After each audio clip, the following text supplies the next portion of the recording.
First contact, last warning. Admiral Sarah Chen stood at the observation deck of Lunar Command, her weathered face illuminated by Earth's blue glow. The holographic display before her showed what everyone had feared. The alien fleet had breached the Kuiper Belt. 37 ships of unknown configuration, moving with a precision that spoke of technological superiority. They're not even trying to hide their approach, Lieutenant Commander Rodriguez noted, his fingers dancing across the tactical display. No attempt at stealth or evasive maneuvers. Why would they? Chen's voice carried a hint of amusement that made her subordinate look up sharply. As far as they're concerned, they're so far beyond us technologically that it doesn't matter.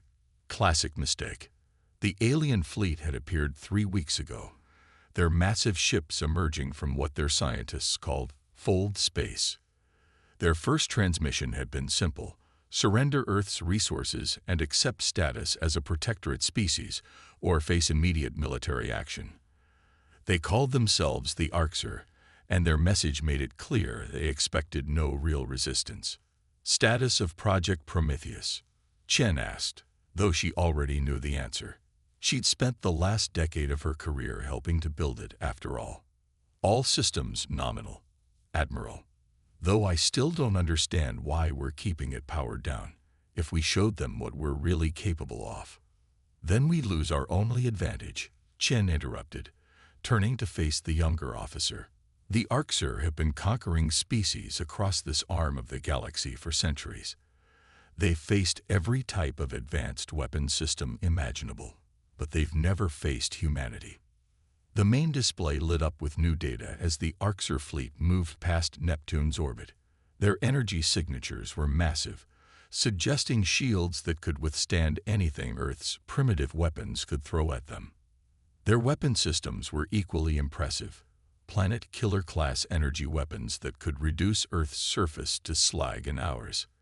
They expect us to either surrender immediately or try to fight them conventionally, Chen continued, allowing herself a small smile. They've done this dozens of times before. Their tactical computers have probably already calculated every possible response from a civilization at our apparent technological level. But they've made 3 critical mistakes. Rodriguez raised an eyebrow. And those are: first, they believe our public technology level is our actual technology level. Second, they think we'll fight fair.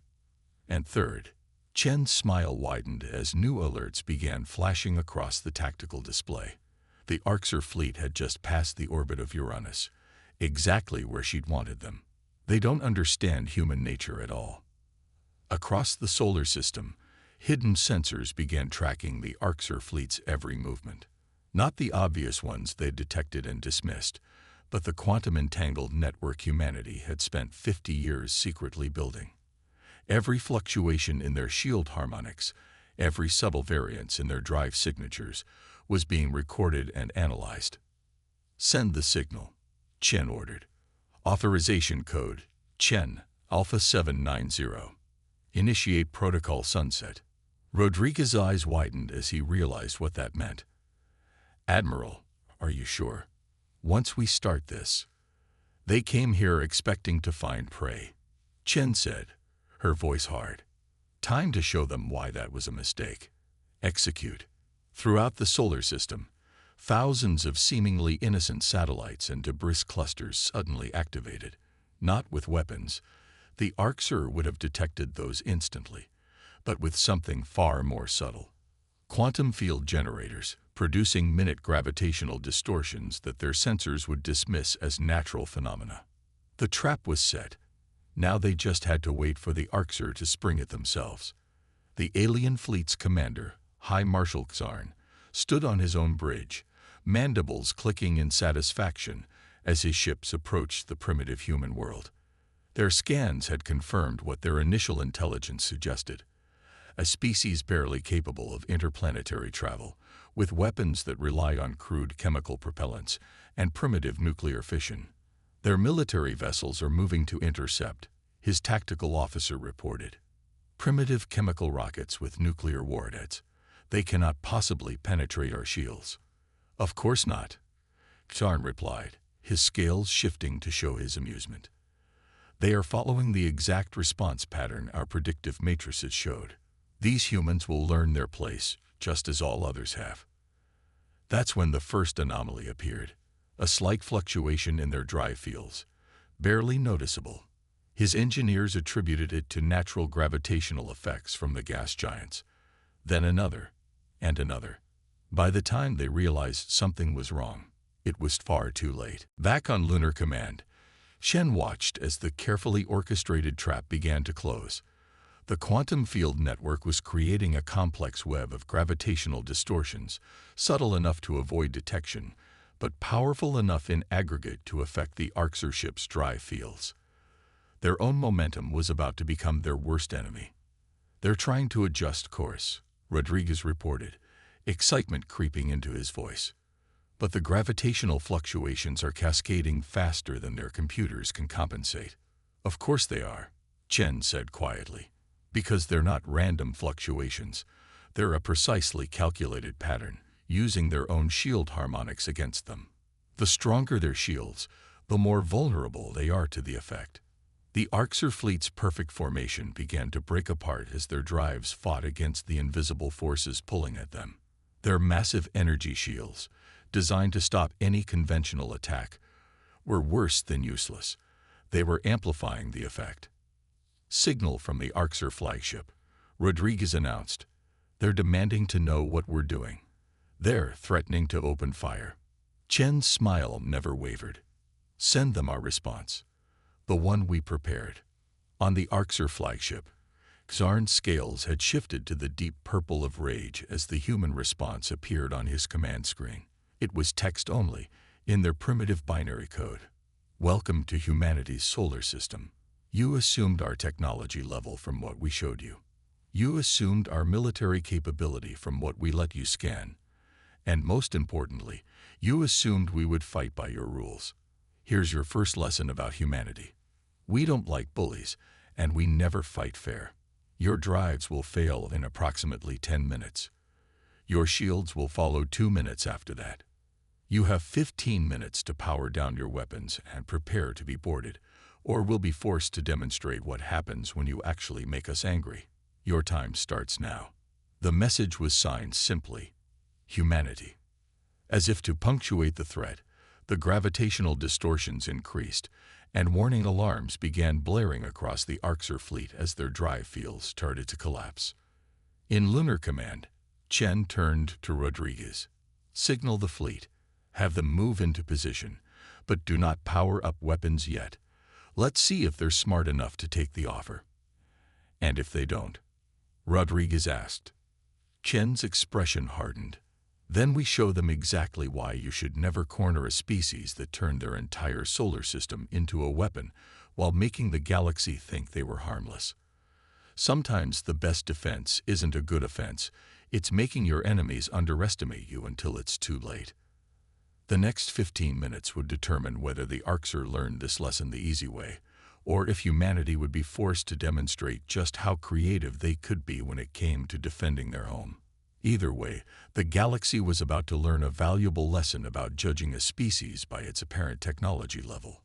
After all, humanity hadn't survived and thrived by being predictable. They'd done it by being clever, resourceful, and above all, willing to do whatever it took to protect their own. The Arxer were about to learn this lesson firsthand, one way or another. The art of human warfare. High Marshal Xarn watched in barely contained fury as his mighty fleet hung powerless in space, caught in an invisible web of forces his best scientists still couldn't fully explain. The humans' deadline had passed 2 minutes ago, but instead of destroying his ships as threatened, they had simply increased the gravitational distortions until his fleet's drives were completely neutralized. "Status of the emergency power systems," he demanded, his scales flickering between rage purple and embarrassment green. "Failing, High Marshal," his chief engineer reported. "Whatever they're doing, it's not just affecting our main drives. The gravitational fluctuations are creating cascade failures across all power systems." A new message appeared on his command screen. "Ready to talk yet?" Before Xarn could respond, his tactical officer called out in alarm. Multiple contacts emerging from behind Earth's moon. They weren't there before. No drive signatures, no energy readings. They just appeared. On Lunar Command's observation deck, Admiral Chen allowed herself a small nod of satisfaction as she watched the stealth fleet decloak. The ships were ugly by conventional standards, their hulls covered in irregular geometric patterns that made them look more like floating abstract art than military vessels. But those patterns were actually metamaterial arrays, bending light and other forms of energy around them in ways that made them virtually invisible to standard detection methods. Stealth fleet in position, Rodriguez reported. The Arxer are attempting to scan them, but the quantum camouflage is holding. They're seeing only what we want them to see. Of course they are, Chen replied. Because they're looking for technology they understand. Show me the neural net analysis of their shield frequencies. A complex mathematical model appeared on her display, showing the exact resonance patterns of the Arxer shields. 50 years of listening to their communications, analyzing their tech from afar, and preparing for this moment were about to pay off. Send in the boarders, Chen ordered. Full-spectrum electronic warfare package. Let's show them another human specialty, turning an enemy's strength into a weakness. Across the disabled Arxer fleet, small objects began appearing, seemingly materializing out of nowhere. Each was about the size of a human fist, covered in the same reality-bending metamaterials as the stealth fleet. As they attached themselves to the hulls of the alien ships, they began their work. Inside the Arxer flagship, chaos erupted as systems began behaving in impossible ways. Doors sealed and unsealed randomly. Artificial gravity fluctuated wildly. Environmental systems reported contradictory data. How are they doing this? Karn demanded. Our cybersecurity is perfect. Our systems are quantum encrypted. Unknown, High Marshal, his technology officer replied, mandibles clicking in distress. They're not hacking our systems in any way we recognize. It's as if our own computers are choosing to obey them instead of us. That was exactly what was happening, though not in any way the Arxer could have predicted. The small devices attached to their hulls weren't conventional cyberweapons. They were interfaces to a human technology the aliens had never encountered. Direct neural electronic translation systems. While the Arxer had pursued ever more powerful computers, humanity had taken a different approach. They'd learned to communicate directly with electronic systems, developing an interface between consciousness and code that no conventional computer could match. Their AIs weren't programmed. They were taught, raised almost like children, but at electronic speeds. And now those AIs were talking to the Arxer computers in their own language, not as masters or attackers, but as equals. The alien systems weren't being hacked. They were being convinced. Sir, Rodriguez said, unable to keep a note of awe from his voice, the neural interface units report success. We have low-level access to all major systems on all Arxer vessels. Their computers are cooperating with us. Chen nodded. This was the true heart of Project Prometheus. Not just the ability to disable an enemy fleet, but to do so without destroying it. To turn their own technology against them, not through force, but through understanding. Open a channel to High Marshal Xarn, she ordered. I think it's time we had a proper conversation about humanity's place in the galaxy. The alien commander's image appeared on her screen, his scales now showing a complex pattern that Chen's synapsych training identified as a mix of rage, fear, and most importantly, curiosity. What are you? Xarn demanded. How are you doing this? Your species barely has fusion power. Your ships still use chemical rockets. No, Chen corrected him. That's what we let everyone see. We learned long ago that the best way to survive in a dangerous galaxy isn't to show off your best technology. It's to make sure no one knows what you're truly capable of until it's too late to use that knowledge against you. She gestured, and one of the stealth fleet vessels decloaked completely, revealing its true nature. The Arxer commander's eyes widened as his sensors finally got a clear look at what they were facing. The ship wasn't just advanced. It represented an entirely different approach to space travel and warfare than anything his species had developed. You see, High Marshal, while the rest of the galaxy focused on bigger guns and stronger shields, humanity took a different path. We studied consciousness itself. We learned to talk to machines, not as masters or users, but as partners. We developed technologies that don't fight against natural laws, but work with them. She paused, letting him process this. Your shields are incredibly powerful, but they fight against gravity itself to maintain their integrity. Our ships work with gravitational fields, shaping them, using them. Your computers are incredibly advanced, but they're still just following programs. Ours are alive in their own way, able to learn and adapt. Impossible, Karn whispered, but there was doubt in his voice now. No, Chen replied. Just different. You came here expecting to find prey, and instead found something you don't understand. So now you have a choice. We can continue this demonstration of why underestimating humanity is a bad idea, or we can talk about a future where our species work together, combining our different approaches to technology and space travel. She smiled, but there was steel in it. Of course, that second option requires you to acknowledge that humanity isn't some primitive species to be conquered, but equals to be respected. What's it going to be, High Marshal? The hard way or the smart way? As she waited for his response, Chen reflected that this was perhaps humanity's greatest strength, not their hidden technology or clever strategies, but their ability to turn enemies into allies, to take conflict and find a way to create cooperation. The galaxy was about to change. The only question was whether the Arxer would help shape that change, or become an object lesson in why you should never judge a species by its apparent level of technology. Asymmetric response. High Marshal Xarn's command center had become unnaturally quiet as he studied the human proposal on his screen. His fleet hung motionless in space, caught in the humans' gravitational web, while their strange ships maintained their positions with unnerving precision. But it was the data streaming across his displays that truly captured his attention. Impossible, his chief scientist muttered, mandibles twitching as he analyzed the readings. Their neural interface technology. It violates everything we thought we knew about consciousness and computing. Does it? Xarn asked quietly. Or did we simply assume our path was the only path? He turned to his tactical officer. Status of the emergency beacon. Still unable to transmit, High Marshal. Whatever they're doing to our drives also prevents any faster-than-light communications. We're isolated. In Lunar Command, Admiral Chen watched the Arxer flagship's power fluctuations with growing concern. They were subtle, barely noticeable, unless you knew exactly what to look for. But they were there. They're trying to route power through their tertiary systems, Rodriguez reported, attempting to build up enough energy for a burst transmission. Chen nodded. As expected, they're warriors after all. Even cornered, they'll look for ways to fight back. She touched a control on her display.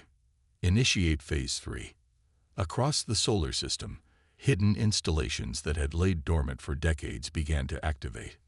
Not weapons, nothing so crude. Instead, they were nodes in humanity's most ambitious project, the Quantum Entanglement Network. Inside the Arxer flagship, Xarn's eyes widened as new data began appearing on his screens. At first, he thought it was some kind of malfunction or human cyber attack. But as the information kept flowing, he realized it was something far more significant. They were showing him everything. Detailed schematics of human quantum technology, the principles behind their neural interfaces, the true extent of their solar system defenses, not just technical data, but the history behind it. Decades of careful preparation, of choosing to appear weak while building strength in secret. They're not just trying to stop us, he realized aloud. They're trying to teach us. Sir, his tactical officer interrupted, we're detecting massive energy signatures throughout the system. They're everywhere. powered nodes activating on every planet, moon, and major asteroid.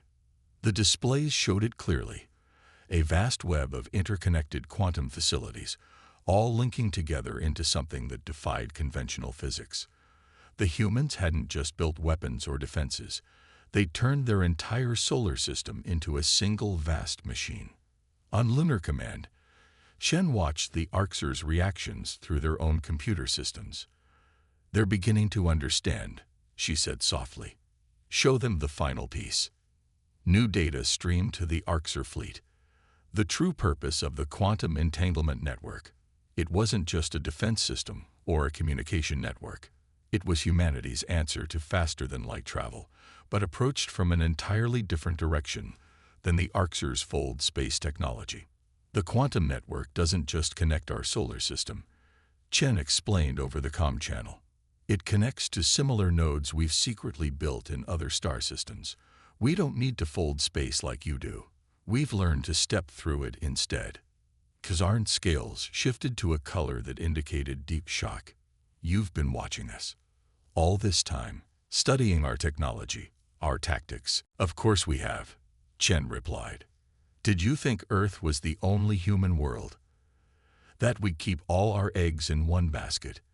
Every colony ship we've ever launched carried the components for new quantum nodes. Every probe we've sent to other stars helped build our network. We're not just defending Earth, we're defending humanity across dozens of star systems." She paused, letting that sink in.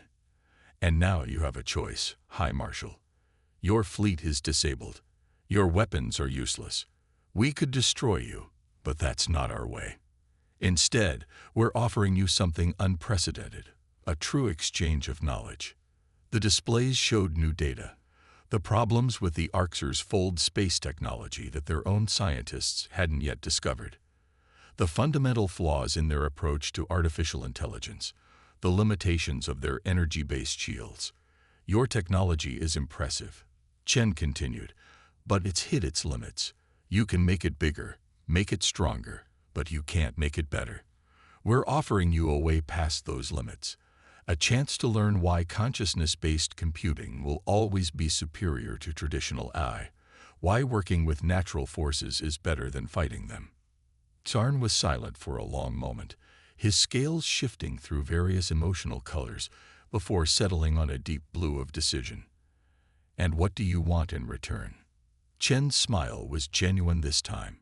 "The same thing we've always wanted, to explore, to learn, to grow. Your fold space technology, combined with our quantum network, could revolutionize interstellar travel.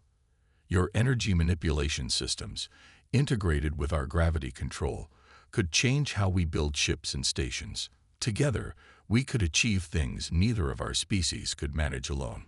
She leaned forward. "But first, you have to accept that humanity isn't your prey or your subjects. We're your equals. Different, but equal. Can you do that, High Marshal?" The tension in both command centers was palpable as everyone waited for Xarn's response. The next few moments would determine whether this first contact ended in unprecedented cooperation or devastating conflict.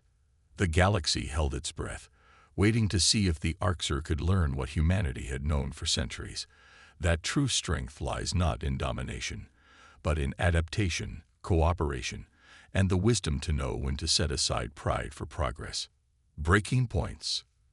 The silence stretched between the two command centers like a drawn wire, taut with possibility and danger. High Marshal Xarn's scales had settled into a complex pattern of blues and greens that the human synopsychologists couldn't quite interpret. On Lunar Command's main display, the Arxer fleet hung motionless in space, their mighty engines still trapped in humanity's gravitational web. "You've hidden your true nature well," Xarn finally said, his voice carrying an undertone that the translation software identified as grudging respect. "But there's something you haven't explained, Admiral Chen. Why reveal all this now? Why not simply destroy us and maintain your secrecy?" Chen's expression remained carefully neutral. "Because that's the fundamental difference between our species, Marshal. You see secrets as weapons to be hoarded. We see them as tools to be used at the right moment. And this is the right moment. She gestured, and new data streamed to the Arxer fleet's computers. Your civilization is approaching a critical point. Your fold space technology is becoming unstable. You've noticed the increasing failure rates in your longer jumps, haven't you? Within 5 years, it will begin to fail catastrophically. Xarn's scales shifted to alarm yellow before he could control himself. How could you possibly know that? Because we've been watching, learning, understanding. Your approach to faster-than-light travel was brilliant, but it has a fundamental flaw. You're trying to force space to bend to your will. And space, well, space doesn't like that. On the tactical display, one of the human stealth ships decloaked completely, revealing its true nature. It wasn't just a warship. It was a mobile research station, bristling with sensors and quantum field generators. As the Arxer instruments finally got a clear look at it, their scientists began sending urgent messages to Xarn. Impossible, his chief scientist breathed. Their hull, it's not just a material. It's alive, growing, adapting. Biomechanical engineering, Chen explained. Another path your people dismissed too quickly. We learned long ago that the best technology doesn't fight against nature. It becomes part of it. Our ships don't just travel through space. They interact with it, learn from it, grow with it. She paused, letting them process this. Your fold space technology tries to punch holes in reality.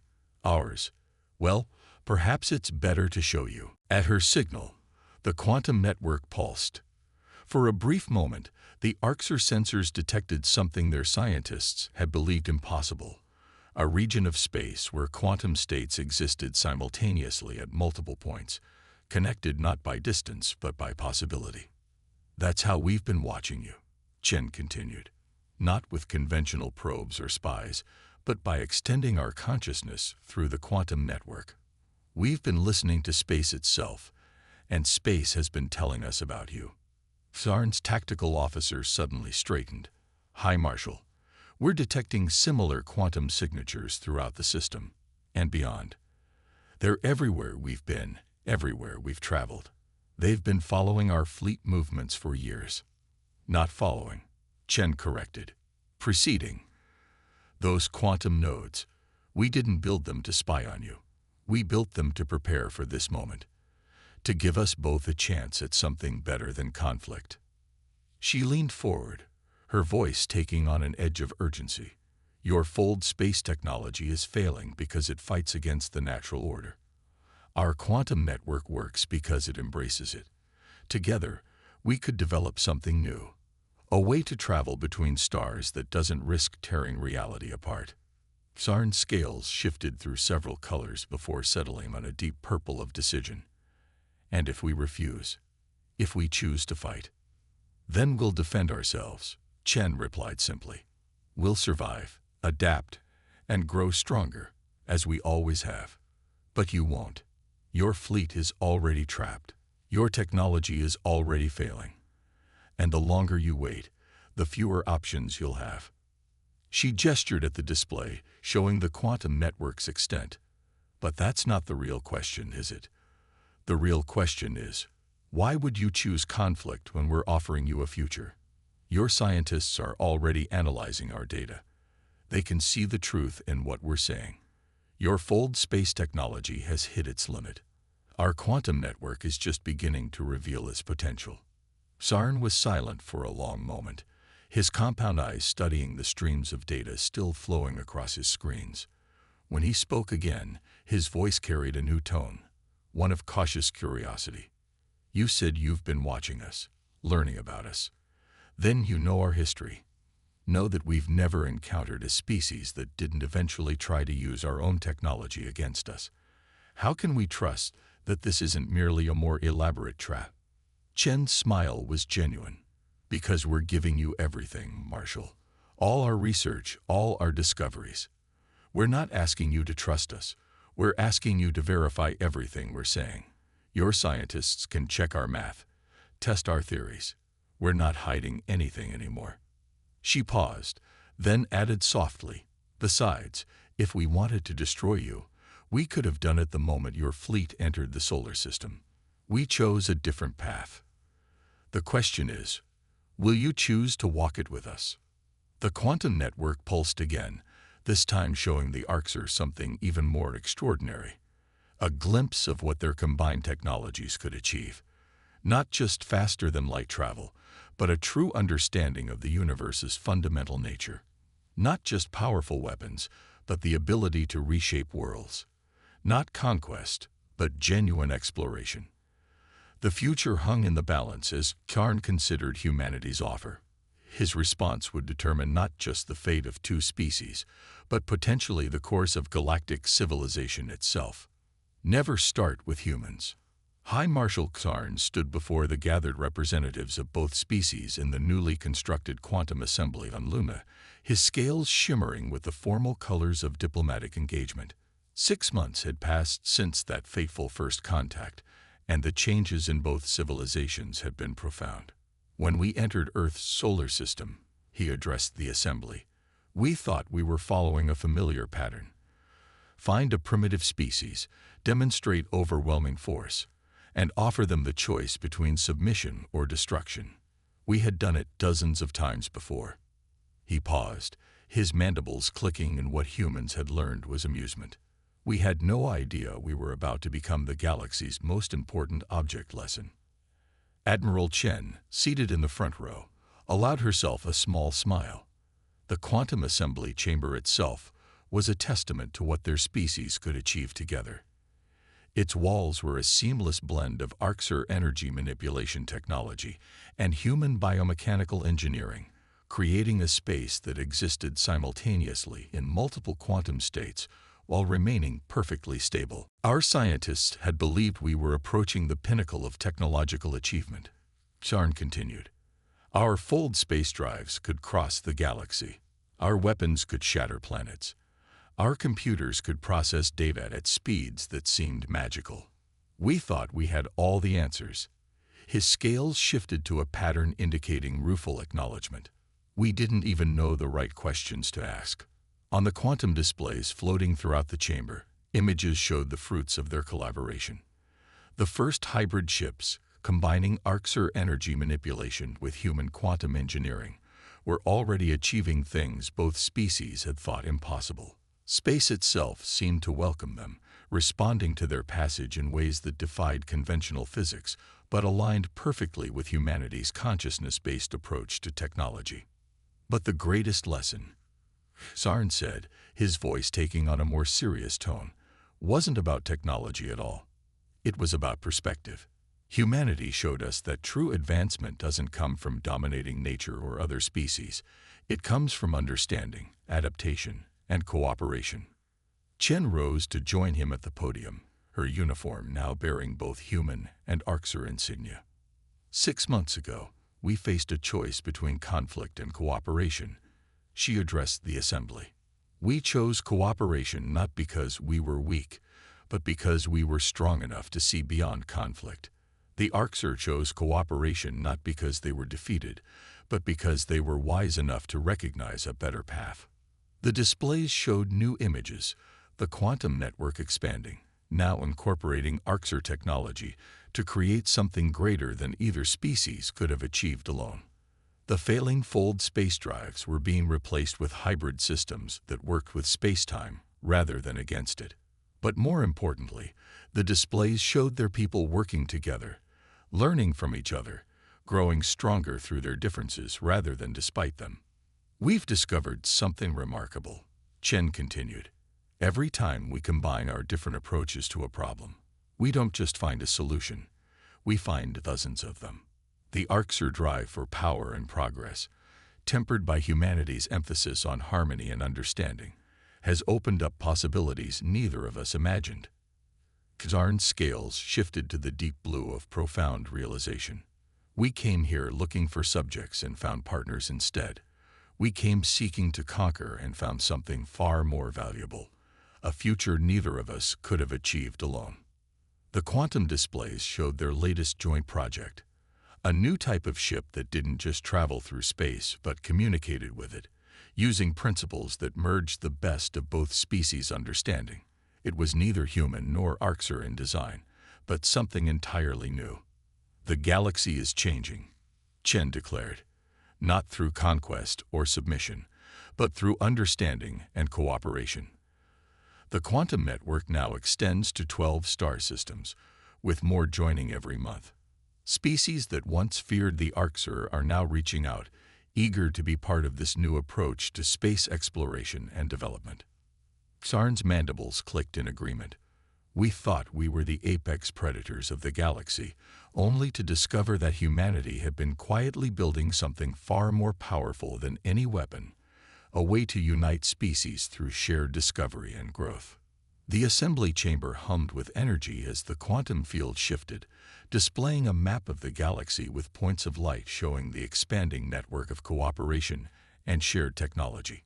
What had started as a potential conflict in one solar system was becoming a revolution in how species interacted and developed. Let this be a lesson to any species that thinks technological superiority alone determines destiny. Chen concluded. Humanity didn't survive and thrive by being the strongest or most advanced.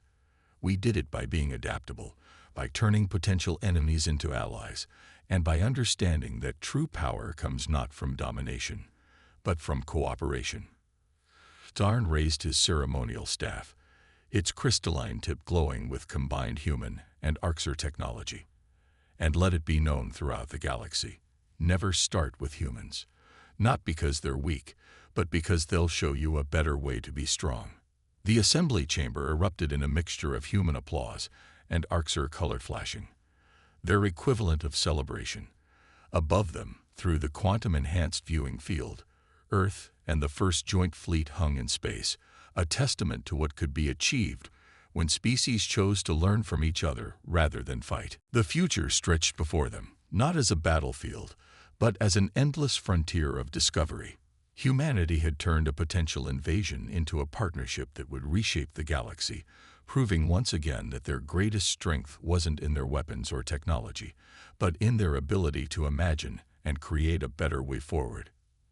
After all, as every species in the galaxy was learning, humanity's most powerful weapon had never been their hidden technology or clever strategies. It was their capacity to turn today's enemies into tomorrow's allies, and their unwavering belief that the universe held enough wonders for everyone, if only they were willing to explore it together.